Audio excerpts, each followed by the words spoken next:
दोस्तों नमस्कार, मैं विनोद शर्मा पॉलिटिकल चौपाल से।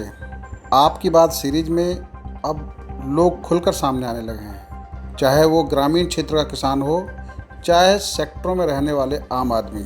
सबकी अपनी पीड़ा है, चाहते हैं कि अधिकार मिले। आज हम बात कर रहे हैं सोहरखा गांव के किसान नेता परविंदर यादव की। उनका कहना है कि 30,000 की आबादी वाला सोहरखा गाँव, उसमें अभी तक कोई इंटर कॉलेज नहीं है, कोई कम्युनिटी सेंटर नहीं है और बहुत सारी ऐसी समस्याएं हैं जो वो कहना चाहते हैं। और हमें खुशी है कि पॉलिटिकल चौपाल ऐसे लोगों की आवाज़ बन रहा है। धीरे धीरे सही सरकार तक, प्रशासन तक, जनप्रतिनिधियों तक उनकी आवाज़ पहुंचने लगी है। आप भी सुनिए परविंदर यादव जी का दर्द। परम आदरणीय साथियों, नमस्कार। लोकतंत्र के चौथे स्तंभ मीडिया का बहुत बहुत धन्यवाद, जिन्होंने पॉलिटिकल चौपाल के द्वारा हम किसानों की आवाज़ को सरकार तक पहुंचाने का बीड़ा उठाया है। बहुत बहुत धन्यवाद बड़े भाई विनोद शर्मा जी का। मैं परविंदर यादव सोहरखा से, किसान नेता। मैं आपको अवगत करा देना चाहता हूं कि हमारा गांव सोहरखा, अगर हम सोहरखा की सबसे पहले बात करें तो ना तो वहाँ पर इंटर कॉलेज है और ना ही यहाँ पे कम्युनिटी सेंटर है। इस गांव की आबादी लगभग 30,000 की आबादी वाला गांव सोहरखा है, सेक्टर 115 नोएडा। और पूरे क्षेत्र की और समाज की हम बात कर रहे हैं। जब से प्रधानी प्रथा ख़त्म हुई है, प्रधानी चुनाव 2015 के बाद से ख़त्म कर दिए गए, चुनाव नहीं हुए 2015 में। हमें इतनी यातनाएं और इतनी समस्याएं झेलनी पड़ रही हैं। लगातार नोएडा प्राधिकरण पर हम लोग धरना दे रहे हैं।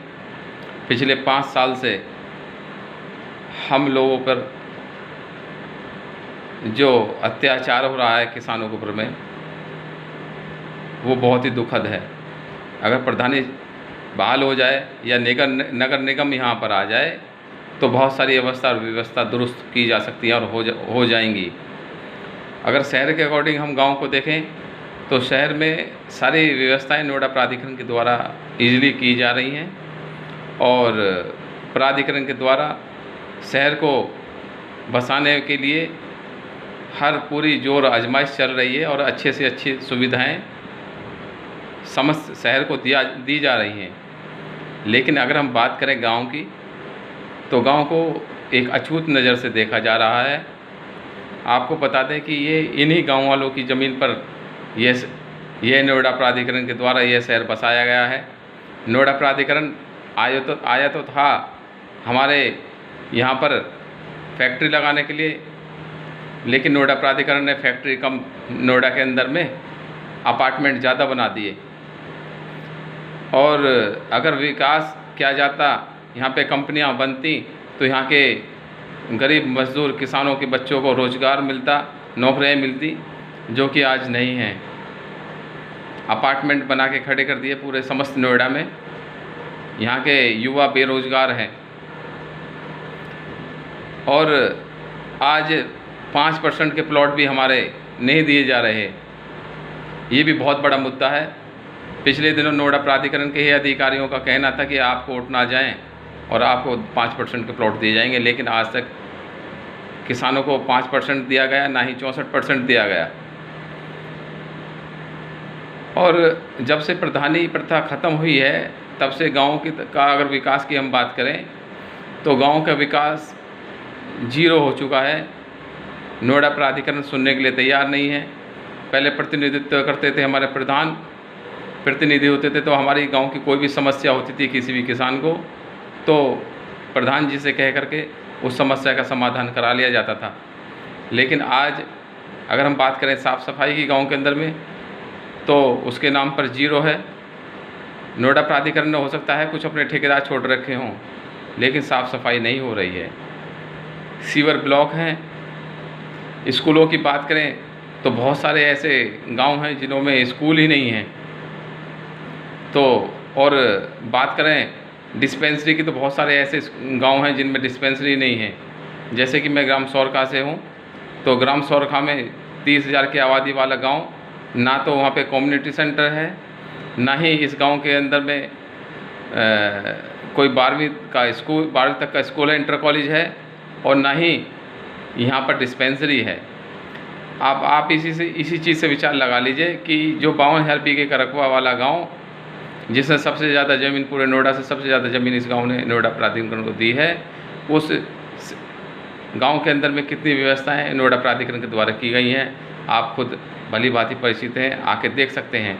और यह गांव सिर्फ सौरखा की ही बात नहीं है, ये नोएडा के तमाम गाँव के अंदर में यही हालत है। कोई विकास नहीं हो रहा है। आज कोरोना काल चल रहा है, कोरोना काल में पूरे शहर की आप परिस्थिति को देख सकते हैं, पूरा अच्छे से भाप सकते हैं। पूरे नोएडा में साफ़ सफाई का बहुत ध्यान रखा जा रहा है, और तुरंत अधिकारियों को फ़ोन करें, तुरंत अधिकारी आते हैं और सेक्टर वासियों की एवं शहर वासियों की बातों को सुनते हैं। लेकिन उसका अपोजिट उल्टा यहाँ पर ग्राम वासियों के साथ में सौतेला व्यवहार किया जा रहा है। वो किसी भी चीज़ की कोई सूचना देते हैं, कोई सुनने वाला नहीं है, कोई फीडबैक लेने वाला नहीं है।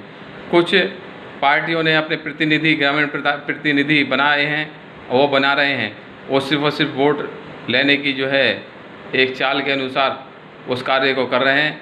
वोट लेने के उपरांत में वह भी नहीं देखने वाले कि गाँवों की क्या ज़रूरत है। आज गाँवों को एक अछूत नज़र से देखा जा रहा है। हम तो बस यही निवेदन करेंगे कि कोशिश की जाए कि हम सब, आप सबके सहयोग से, और बड़े भाई विनोद शर्मा जी आपके सहयोग से, कि सरकार तक ये बात पहुंचाई जाए, जिसके चलते यहाँ पर बातों से ही अगर कोई बात बन जाए तो बहुत अच्छी बात है। अन्यथा यहाँ के लोग इतने पीड़ित हैं, इतने दुखी हैं कि बहुत बड़े आंदोलन की संभावना हमें नोएडा से दिखाई दे रही है। पिछले दिनों आप जानते हैं कि कूड़ा घर जो यहाँ बना दिया गया था डंपिंग ग्राउंड सेक्टर 123 में, वो भी हम सब युवाओं ने मिलजुल करके, हम सब की एकता के सामने सरकार को झुकना पड़ा और आखिरकार यहाँ से डंपिंग ग्राउंड को भगाना पड़ा। तो ऐसी स्थिति परिस्थिति के लिए हम सब जागरूक हैं, एकजुट हैं, लेकिन सरकार को ऐसा सोचना चाहिए कि जहाँ पर जिन ग्रामवासियों को जिस चीज़ की ज़रूरत है, जिस चीज़ की सुविधाएं होनी चाहिए, वो सुविधाएं यहाँ पर नहीं मिल रही हैं। इसलिए हमारा विनम्र निवेदन है, या तो प्रधानी बहाल की जाए, अन्यथा यहाँ पर नगर निगम बनाया जाए, जिससे कि ग्रामीण क्षेत्र वासियों को यहाँ की सुख सुविधाएं मिल सकें, और तभी जाके हमारा जीवन अच्छे से व्यापन हो पाएगा। अन्यथा हम तो अपने आप को ऐसा महसूस कर रहे हैं जैसे कि पता नहीं, हम शब्द नहीं है हमारे पास में। हम इतने दुखी हैं, हम इतने पीड़ित हैं कि हमारे पास शब्द नहीं है, निशब्द हैं हम। क्योंकि अगर नोएडा प्राधिकरण के द्वारा गाँव के अंदर में सुविधाएं दी जाती तो कोई भी शख्स ऐसे नहीं कह सकता।